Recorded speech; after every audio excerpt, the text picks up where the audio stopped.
যদি আমি নিজৰ কথাবোৰ ঘৰে ঘৰে লৈ যাব নোৱাৰোঁ তেতিয়া আমাৰ কাম আধৰুৱা হৈ থাকিব। মই মাত্ৰ বিনম্ৰভাৱে অনুৰোধ কৰোঁ যে এইকেইটা দিন ভাবি লওক যে নিৰ্বাচন ঘোষণা হৈ গ'ল। যদিও বৰ্তমান চৰকাৰে ৰাজ্যসভা নিৰ্বাচন আছে 16 তাৰিখত, সেইকাৰণে তেওঁলোকে নিৰ্বাচন ঘোষণা কৰা নাই, কিন্তু আমি যি বুজি পাওঁ নিৰ্বাচন বিহু আগতে হ'ব। তো বিহু আগত হ'লে মাত্ৰ 10 তাৰিখ বা 11 তাৰিখত হ'ব। আজি কোন তাৰিখ? আজি 7 তাৰিখ। তো নিজে ভাবি লওক যে নিৰ্বাচন ঘোষণা হৈ গ'ল, আনুষ্ঠানিকভাৱে ৰৈ থাকিব নালাগে।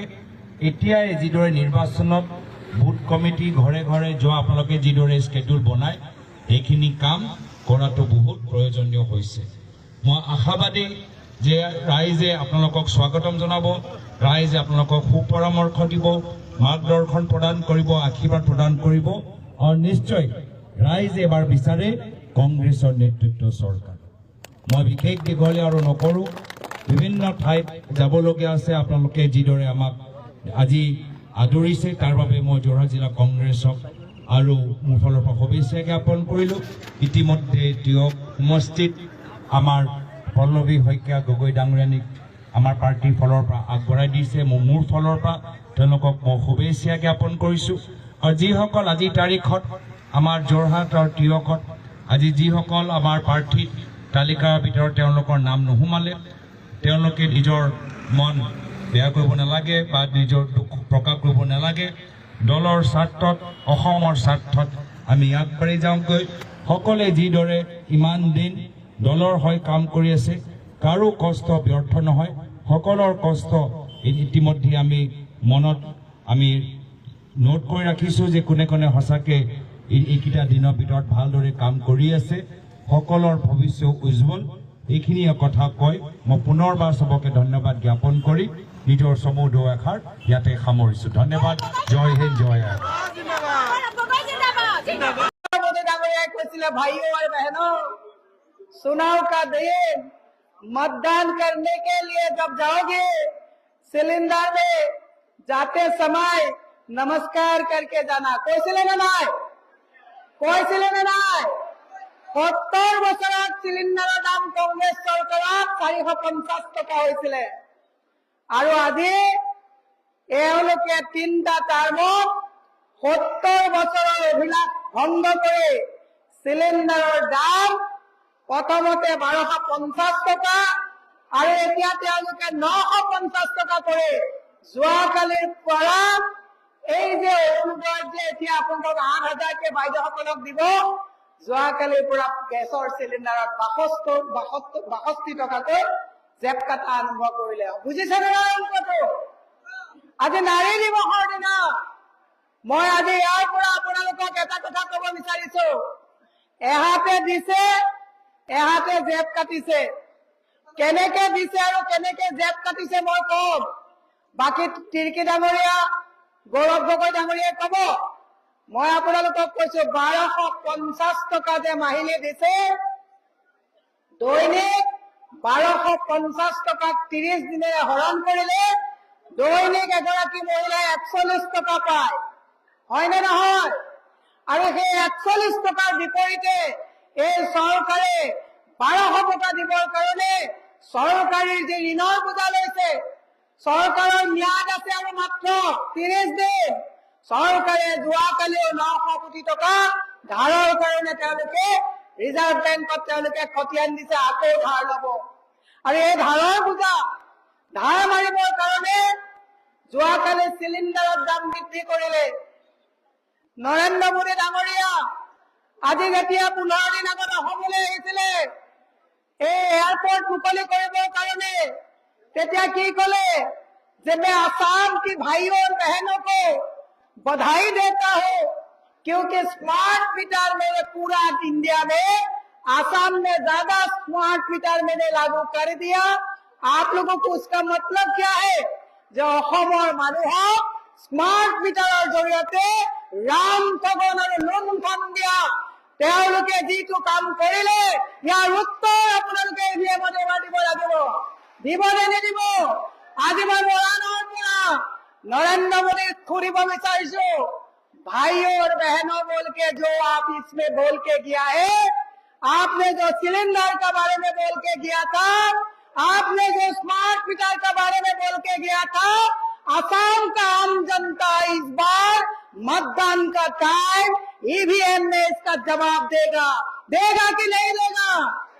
দিবনে নিদিয়ে মই সেইকাৰণে আপোনালোকক কৈছো 15 বছৰত তৰুণ গগৈ ডাঙৰীয়াই 10,000 কোটি টকা ধাৰ লগাই থৈ যাওঁতে হিমন্ত বিশ্ব শৰ্মাই কি কৈছিলে? বগা ধুতি পাঞ্জাবী পিন্ধি বিধানসভাত যেতিয়া কৈছিলে খালে মহিলা বুদ্ধি আমাৰ মানুহে কয় মহিলা লক্ষ্মী। বিজেপি চৰকাৰে আহি অৰুণোদয় দিম বুলি কৈ অসমৰ প্ৰতিগৰাকী মহিলা ই চাহ বাগানৰে হওক তেওঁ জনগোষ্ঠীয় বেলেগ মূলৰে হওক এই গোটেই মহিলাবিলাকক 1250 টকা দি ঘৰৰ পৰা উলিয়াই নি বিজেপি মিটিং নকৰিলে আঁচনি কাটিম বুলি কাউন্সিলৰে ধমকি দিয়ে নে নিদিয়ে? যদি গাঁৱত আপোনালোকে বিজেপি মিটিঙলৈ নাযায় তেতিয়াহ'লে পঞ্চায়তৰ যিসকল লোক আছে কয়নে নকয় আঁচনি কাটিম, ঘৰ কাটিম, নিৰ্মল আঁচনি যিটো লেট্ৰিন দিয়া এইবিলাক কাটিম বুলি ধমকি দিয়ে নে নিদিয়ে? এইবাৰ কৈছো গৌৰৱ গগৈ ডাঙৰীয়াৰ নেতৃত্বত 24ত মিত্ৰজোঁটৰ চৰকাৰ হবনে নহব?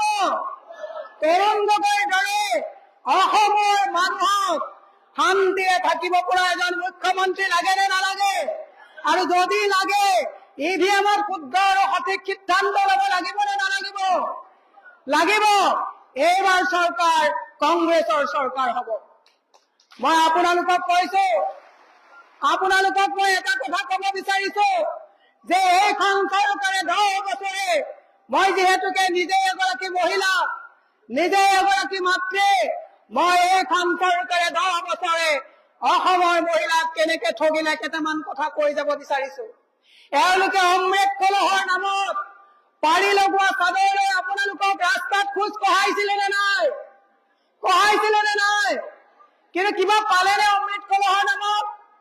নাই পোৱা। আপোনালোকক অমৃত বৃক্ষ ৰুবৰ কাৰণে সেলফি মাৰি পেলাই ফটো দিলে 10,000 টকা দিম বুলি কৈছিলে নে নাই? কৈছিলে? দিলেনে? নাই দিয়া। মাইক্ৰ' ফাইনেন্সৰ নামত হিমন্ত বিশ্ব শৰ্মাই কৈছিলে যে আমাক ভোট দিয়া মাইক্ৰ' ফাইনেন্স ফ্ৰী কৰিলে নেকি? 12,500 কোটি টকা মাত্ৰ 1,000 কোটি টকা ফাইনেন্স কৰি বাকী মাতৃ সমাজক ঋণ ল'ব নোৱাৰাকৈ কাগজত চহী কৰা বেংকে তেওঁলোকৰ চিভিল বেয়া কৰি দিলে। হয় নে নহয়? মই সেইকাৰণে কৈছো এখন বাকীৰ আৰু ফাঁকিৰ চৰকাৰ। এইখন চৰকাৰক মই কৈছো আজি চাহ জনগোষ্ঠীয় লোকসকল ইয়াত আছে, মাটিৰ পট্টা দিয়াৰ কথা কৈছে। চাহ জনগোষ্ঠীয় লোকসকলক মই সুধিব বিচাৰিছো মাটিৰ পট্টা দিছে নেকি? যি 4খন পট্টা 4-5খন দিছে ডুপ্লিকেট পট্টা দিছে। পট্টা ইলেকশ্যনৰ পাছত ভেলিডিটি নাথাকিব। হয় নে নহয়? তেওঁলোকৰ ডাবল ইঞ্জিনৰ চৰকাৰে 351 টকা আপোনালোকৰ দৈনিক মজুৰি দিব পাৰিলে নেকি? পাৰিলেনে? আজি বাগানৰ অৱস্থাবিলাক চাওক। আজি বাগান এফালৰ পৰা তেওঁলোকে বহিৰাজ্যৰ বনিয়াবিলাকৰ লগত লিজত দিয়াৰ যি কাম আৰম্ভ কৰিছে, বাগান যদি ডাঙৰ বাগান আছে আধা তেওঁলোকে লিজত দি এগ্ৰিমেণ্টটো বনাইছে যে এওঁলোকে ডেভেলপমেণ্টৰ কথা ক'ব, এইফালে হোটেল বনাব। এদেও দুদেও লুটানিয়াৰ চেও বাগানৰ মানুহক থাকা যিটো তেওঁলোকে নিজৰ ঘৰত থকা অধিকাৰৰ পৰা এওঁলোকে আপোনালোকক গৃহহীন ভূমিহীন কৰাৰ যে ষড়যন্ত্ৰত লিপ্ত হৈছে তাৰ উত্তৰ বাগানৰ বাসীয়ে দিবনে নিদিব? আমি ৰাতিপুৱা খোৱা উঠি একাপ চাহ খাই যেনেকে গোটেই শৰীৰটোক আমি উজ্জীৱিত কৰো, আজি টুকলাই গৱেষণা কেন্দ্ৰটোৰ কথা মনত আছেনে নাই আপোনালোকৰ? আজি টুকলাই যিটো চাহ গৱেষণা কেন্দ্ৰ তাৰ অৱস্থা আজি ভয়া লগা এটা অৱস্থালৈ গুচি গ'ল। মই সেয়ে আপোনালোকক আহ্বান জনাইছো আৰু 30 দিনৰ ভিতৰত আপোনালোকে সিদ্ধান্ত ল'ব লাগিব যে বাকী আৰু ফাঁকি মানুহক লুণ্ঠন কৰা এফালে 1250 টকা দিয়ে আনফালে GST কৰ কাটৰ ইয়াত জেপ কটা চৰকাৰ লাগিব নে নালাগিব সিদ্ধান্ত ৰাইজৰ। গুৱাহাটীৰ পৰা যেতিয়া মৰাণ পালো টুল গেট কিমানখন আছে আপোনালোকে দেখিছেনে নাই? এই 1250 টকা দিবৰ কাৰণে ৰাস্তাত এওঁলোকে জেগাই জেগাই টুল টেক্স লগাই দিছে আৰু সেই টুল টেক্সৰ পইচা কাটি অৰুণোদয় আঁচনি দিছে। এতিয়া কৈছে 8,000 টকা দিব। বহু মানুহে কয় মিটিঙলৈ নগলে 8,000 কাটি দিব। 8,000 টকা লৈ সন্ধিৰ জালত নোসোমাব।